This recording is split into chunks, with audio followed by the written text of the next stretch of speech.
Bismillahirrahmanirrahim. Assalamualaikum warahmatullahi wabarakatuh. Perkenalkan, saya Dr. Muhammad Vindi, dosen pada program studi Ekonomi Pembangunan, Fakultas Ekonomi dan Manajemen IPB University. Nah, saat ini saya akan memberikan bahan ajar mengenai mata kuliah Ekonomi Pembangunan. Setidaknya ada 7 permasalahan yang menjadi problematika ya, yang ada pada negara-negara sedang berkembang. Dan ini tentunya sebagai sebuah permasalahan umum yang tentu oleh para pemangku kebijakan itu harus dituntaskan ya. Yang pertama adalah standar hidup yang rendah.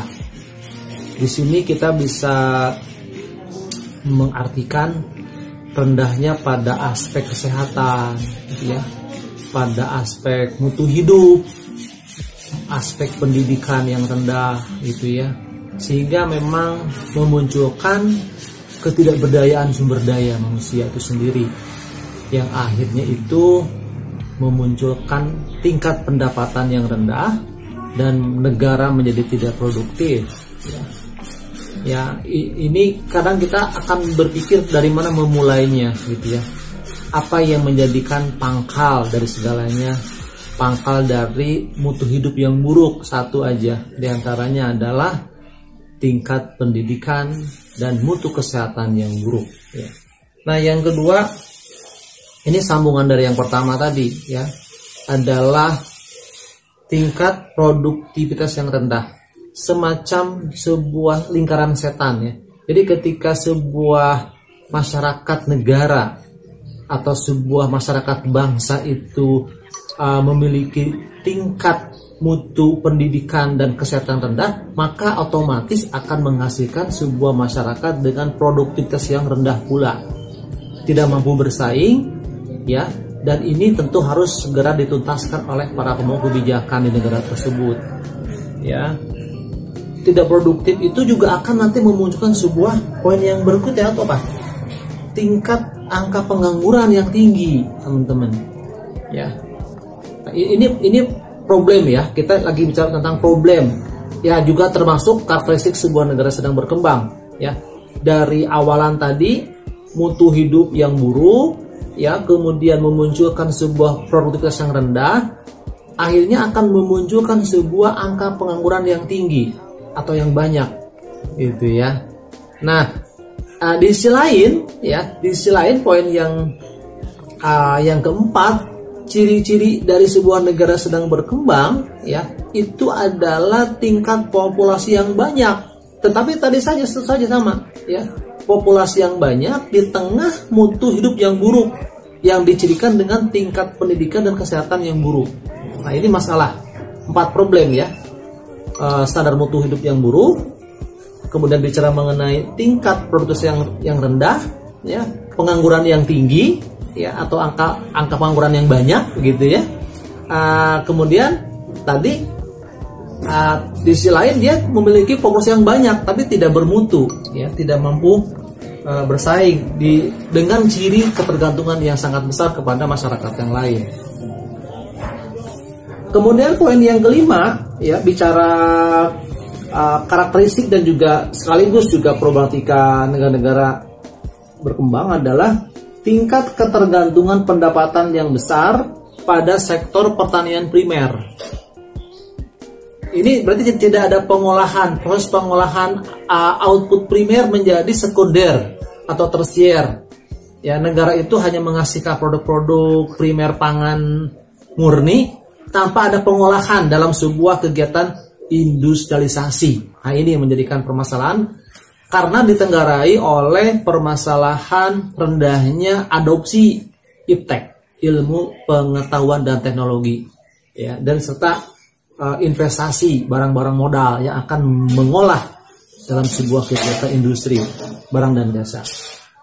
Kemudian poin yang keenam, pasar tidak sempurna dalam artian saya mendefinisikan bahwa kegiatan perekonomian itu masih bertumpu pada satu perusahaan dominan, ya, sehingga akses pasar tidak bisa maksimal oleh para pelaku bisnis.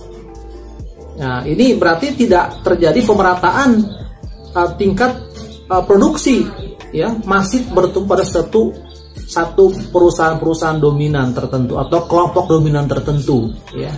Dan terakhir, ya, sebagai permasalahan yang tidak ringan dan cukup serius, negara itu, ya, didominasi, ya, oleh ketergantungan negara-negara lain yang maju. Padahal negara sedang berkembang itu negara yang sudah mandiri, sudah merdeka maksud saya, tapi tidak punya kemandirian dalam artian secara perekonomian dan politik. Ya, masih dalam rekayasa, masih dalam kendali negara-negara asing maju. Nah, ini harus segera dituntaskan.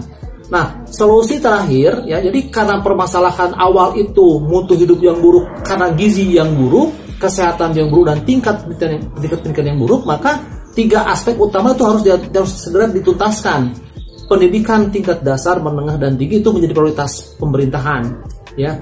Kemudian peningkatan mutu, ya, mutu kesehatan, mutu gizi, dan yang keempat tentunya harus melakukan sebuah perubahan arah perekonomian dari negara agraris yang kuat juga dibarengi dengan tingkat peningkatan upaya untuk menjadi negara industri dengan peningkatan iptek dan sumber daya modal, dan tidak kalah penting adalah peningkatan yang namanya mutu, ya, mutu sumber daya manusia.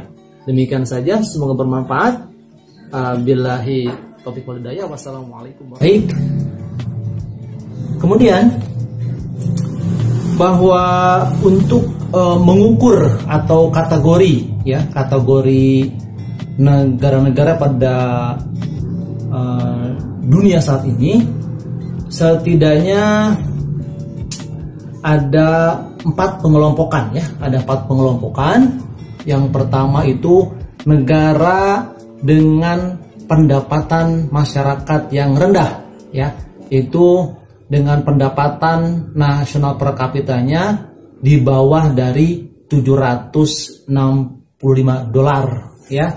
Nah, kemudian negara dengan pendapatan menengah bawah, yaitu berkisar antara 766 dolar sampai dengan 3.035 dolar, ya. Kemudian ada lagi masyarakat berpendapatan menengah atas, ya, yaitu berkisar antara 3.036 dolar sampai dengan 9.385 dolar. Nah, adapun negara dengan masyarakat yang berpendapatan tinggi itu di atas dari 9.386 dolar. Nah, nanti kita bisa lihat di mana posisi Indonesia saat ini, ya. Apakah berpendapatan menengah bawah, menengah tinggi, atau bahkan berpendapatan tinggi, gitu, ya.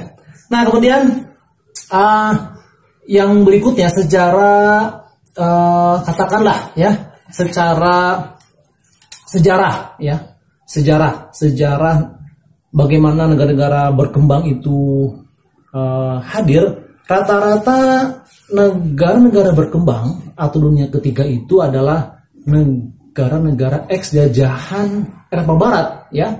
Itu bisa ada jajahan dari Inggris, ya, Prancis, Belanda, Portugal, ya, dan bahkan Spanyol, ya. Itu negara-negara di Asia, di Afrika, bahkan Latin Amerika juga tentu, ya. Itu negara-negara yang masuk kategori negara-negara ex jajahan Eropa Barat, ya. Nah, kemudian dari sisi bagaimana sumber daya alam dan manusia. Nah, secara umum, ya, beberapa negara-negara dunia ketiga itu sebenarnya dia negara dengan banyak kelimpahan, ya, kelimpahan sumber daya alam, ya. Tapi karena ada masalah di dalam pengolahan, ya, pengolahan sumber daya alam, ya, yang belum optimal, ya, masih terfokus pada sumber daya alam baku, belum diolah menjadi sebuah industri, ya, industri yang modern, maka ada sebuah kutukan sumber daya alam, ya. Jadi malah jadi bermasalah, gitu, ya. Kadang-kadang negara itu hanya bisa menghasilkan minyak minyak mentah, ya, tanpa diolah, ya, menjadi bensin, premium, ya, solar dan lain sebagainya, bahkan di air impor juga gitu. Nah, yang paling mengerikan sebenarnya atau yang paling memilukan sumber daya manusia masih rendah, ya, rata-rata belum terdidik, ya, belum terampil sehingga tidak bisa bersaing. Nah, oleh karena itu tentunya ini sebuah permasalahan besar bagi negara-negara dunia ketiga, bagaimana mampu mengolah sumber daya alam dan sumber daya manusia itu ditingkatkan, ya, mutu, ya, mutu diolah. Kalau sumber daya alam diolah menjadi sebuah barang-barang jadi, ya, kemudian untuk sumber daya manusia ditingkatkan, ya, tingkat pendidikannya, keterampilannya, gitu. Kemudian yang menarik adalah dari sisi komposisi etnik dan agama, ya, relatif sangat heterogen, ya, banyak suku-suku, banyak etnis di negara-negara berkembang tersebut dan juga dengan beberapa agama. Nah, bahkan, ya, karena kurangnya kesadaran dan rendahnya mutu SDM itu terkadang bisa menjadikan sebuah konflik, ya, konflik internal, ya, konflik horizontal sesama warga negaranya.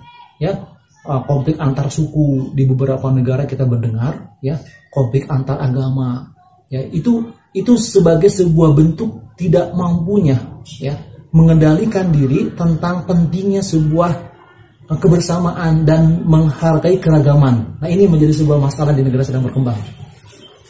Tidaklah Allah itu menciptakan bersuku-suku, ya, untuk saling mengenal, bukan untuk saling bentrok, apalagi saling bermusuhan, gitu, ya, atau saling bertumpah darah. Tidak boleh, pertumpahan darah tidak boleh terjadi, itu, ya. Nah, kemudian bagaimana ketergantungan negara yang sedang berkembang, ya, ketergantungan NSB, ya, itu sangat besar sekali dalam rangka untuk menghidupi internal mereka tergantung pada barang-barang impor. Jadi tadi ada semacam kutukan sumber daya alam, ya, mereka hanya mampu menghasilkan raw material, tapi tidak mampu untuk menghasilkan sebuah barang jadi. Jadi ketergantungan teknologi produksi, nah, ini sangat besar sehingga ini menjadi sebuah pintu, ya, pintu terbuka, ya, pintu terbuka kolonialisme dari negara maju. Nah, ini yang kita harus perhatikan, bagaimana negara-negara berkembang, negara dunia ketiga itu harus meningkatkan kemampuan teknologinya sehingga menjadi sebuah bangsa yang mandiri. Nah, yang terakhir kajian kita tentang bagaimana sebenarnya struktur politik, ya, di negara NSB itu sangat sekali rentan dan dipengaruhi oleh elit, ya. Jadi struktur kekuasaan, ya, yang memimpin negara tersebut di kalangan birokrasi, gitu, ya, di kalangan pemerintahan itu banyak dikuasai oleh segelintir elit, ya, elit militer, elit birokrasi, ya, elit industriawan atau elit pengusaha itu menguasai, ya, polisi-polisi kebijakan mereka, ya, sehingga memunculkan siapa yang kuat semakin kuat, yang lemah semakin lemah. Tentu ini menjadi sebuah bahan konflik juga, konflik internal ketika kekuatan elit demikian dominan, ya, sementara masyarakat di bawah sudah tidak tahan, aja muncul sebuah konflik-konflik vertikal, ya, antara masyarakatnya dengan pemimpinnya. Nah, kalau ada kesepahaman, ya, bagaimana elit mampu untuk bekerja demi kebaikan masyarakatnya, maka tidak terjadi sebuah konflik, ya. Cuman karena elit ini biasanya memiliki sebuah tabiat, itu, ya, menguasai sektor elit, penguasaan terlalu lama dan ada kejenuhan dari masyarakat, muncullah sebuah konflik, ya. Demikian kira-kira kajian kita pada hari ini, semoga bermanfaat. Wassalamualaikum warahmatullahi wabarakatuh.